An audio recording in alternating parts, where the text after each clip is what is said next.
Hello friends, स्वागत आहे तुमचं पुन्हा एकदा बाईट्स विथ प्रणू चॅनलमध्ये। सो आज बाईट्स विथ प्रणूमध्ये ना आपण पुण्यातल्या अगदी प्रसिद्ध अशा महालक्ष्मी मंदिरात आलेलो आहोत। मी ना आता मुखदर्शनाच्या लाईनला थांबले, कारण की जी मोठीवाली लाईन आहे ना, दर्शनाची लाईन आहे ना, ती खूप जास्त मोठी, मुखदर्शनाची लाईन पण बरीच मोठी आहे। हे महालक्ष्मी मंदिर ना स्वारगेटमध्ये आहे। सारसबागेची जी कमान आहे ना, त्या कमानीच्या अगदी जवळच हे मंदिर आहे। इथून साधारणतः 2 मिनिटावरती चालत गेलं की सारसबाग आहे। पुण्यातलं अगदी प्रसिद्ध असं हे मंदिर आहे आणि तुम्ही जर नवरात्रीमध्ये पुणे फिरायला आला असाल ना, तर डेफिनेटली ह्या मंदिरात एकदा आलंच पाहिजे। खूप सुंदर अशी महालक्ष्मीची मूर्ती तुम्हाला ह्या मंदिरामध्ये पाहायला भेटेल। दरवर्षीप्रमाणेच ना याही वर्षी यांनी अगदी छान असं डेकोरेशन केलेलं आहे। यावेळी त्यांनी आकाशकंदीलची थीम ठेवलेली आहे। सुंदर अशी नटलेली महालक्ष्मी तुम्हाला या मंदिरामध्ये पाहायला भेटेल।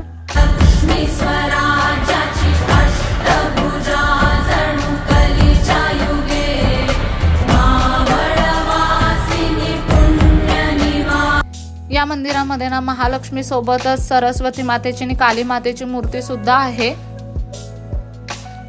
इथली जी महालक्ष्मी आहे ना, ह्या महालक्ष्मीला प्रत्येक दसऱ्याला आणि दिवाळी पाडव्याला ना सोन्याची साडी नेसवतात। त्याच्यामुळे तुम्ही दसऱ्याला तर आवर्जून ही महालक्ष्मी बघायला आलं पाहिजे।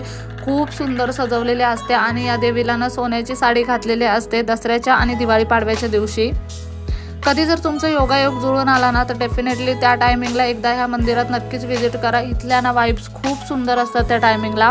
आता मंदिरामध्ये हळूहळू गर्दी वाढत चाललेली आहे आणि या मंदिराला व्हिजिट करण्याचा बेस्ट टाइम म्हणजे संध्याकाळच्या टायमिंगला तुम्ही या इथे।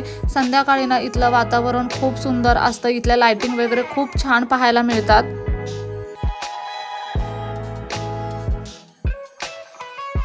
माझ्या मागे ना तुम्ही मंदिर पाहू शकता। तुम्ही जर दर्शनाच्या लाईनीला थांबलात ना, तरी पण तुम्हाला तासभर लाईनीला लागेल, पण तुम्ही जर मुखदर्शनाला थांबलात ना, तर हार्डली 10 मिनिटांमध्ये छान असं दर्शन होऊन जाईल। मुखदर्शनाच्या लाईनीमध्ये पण खूप छान दर्शन भेटतं।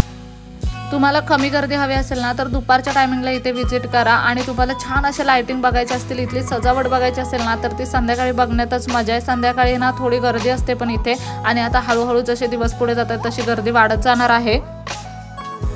मुखदर्शन ना तुमचं अगदी 20-25 मिनिटांमध्ये होऊन जातं, पण हे जर तुम्ही दर्शनाच्या लाईनीला थांबलात ना, तर दर्शनाची लाईन मात्र फार मोठी आहे। आता मी दुपारच्या वेळी गेली होती तरी तासभराची लाईन होती, म्हणजे संध्याकाळी ही लाईन जास्त वाढलेली असते। इथे कार्यक्रमांची रूपरेषा दिलेली आहे। 9 दिवस इथे 9 प्रकारचे विविध कार्यक्रम होतात। त्या कार्यक्रमांची रूपरेषा तुम्ही पाहू शकता। पण ना तुम्ही जर पुण्यातले असाल किंवा पुण्यात जर आता नवरात्रीसाठी फिरायला येणार असाल ना, तर डेफिनेटली एकदा ह्या मंदिराला व्हिजिट करा। ॲक्च्युली ना तुम्ही जेवढं संध्याकाळी याल ना, तेवढी जास्त गर्दी येते आणि मेन पॉईंट म्हणजे ना मुखदर्शनाच्या लाईनीला खूप कमी गर्दी आहे। 10 ते 15 मिनिटांमध्ये दर्शन होऊन जाते। पण तेच जर तुम्ही मेन दर्शनाच्या लाईनीला थांबलात ना, तर तासभर इतकं तुम्हाला थांबावं लागेल, कारण प्रचंड मोठी लाईन आहे। आता साधारणतः 5-6 वाजले, त्या टायमिंगला सुद्धा इथं बरीच मोठी लाईन आहे। म्हणजे तुम्ही जर ह्या दर्शनाच्या लाईनीला जर थांबलात ना, तर तासभर पकडून जा, तुमचा 1 तास जाईल। आणि गडबड असेल ना, तर तुम्ही मुखदर्शन पण घेऊ शकता, कारण की मुखदर्शन पण इतकं छान भेटतंय ना, आणि तुम्हाला 5-1 मिनिटं थांबता येतं मंदिरामध्ये। त्याच्यामुळे माझं सजेशन आहे, जर तुम्ही गडबडीत असाल ना, तर तुम्ही मुखदर्शन घेऊन सुद्धा जाऊ शकता। पण ना खूप छान असं डेकोरेशन केलं आहे त्यांनी इथे, आणि ना एकदम मस्त वाटतंय। म्हणजे ना पुण्यातले असाल ना, तर एकदा डेफिनेटली इथे व्हिजिट करा, खरंच खूप छान वाटतंय। आज ना ऑरेंज डे आहे आणि मी ऑरेंज वेअर केलं। मी तुम्हाला दाखवते की मी काय घातलंय। मी ना मस्त असा ऑरेंज कलरचा टॉप घातलेला आणि त्याच्या खाली व्हाईट प्लाझो आणि व्हाईट दुपट्टा घेतलेला, छान वाटत होतं। हे मंदिर ना रोडवरतीच असल्यामुळे तिथे प्रचंड गर्दी असते। आजूबाजूला बऱ्याच गाड्या सुद्धा असतात। तुम्ही ना रोडच्या पलीकडे येऊन अशा पद्धतीने बसू शकता। इथून ना अगदी डोळे भरून तुम्हाला देवीला पाहता येतं आणि मंदिर सुद्धा अगदी डोळे भरून पाहता येतं। मंदिरात दर्शन घेतल्यानंतर रोडच्या ह्या बाजूला या, इथे बसा आणि छान अशा आजूबाजूच्या वातावरणाचा आनंद घ्या 10-15 मिनिट बसून। दरवर्षीप्रमाणे ना यांनी यावर्षी सुद्धा इथे वरती छान अशी लाइटिंग केलेली आहे। दरवर्षी हे काही ना काहीतरी असं वेगळं करतात आणि छान असतं बघण्यासाठी। रोड अगदी छान सजवले जातात, त्याच्यामुळे ना खरंच नवरात्रीमधले इथले वाइब्स ना खूप वेगळे असतात। खूप प्रसन्न वाटतं इथे आल्यावरती।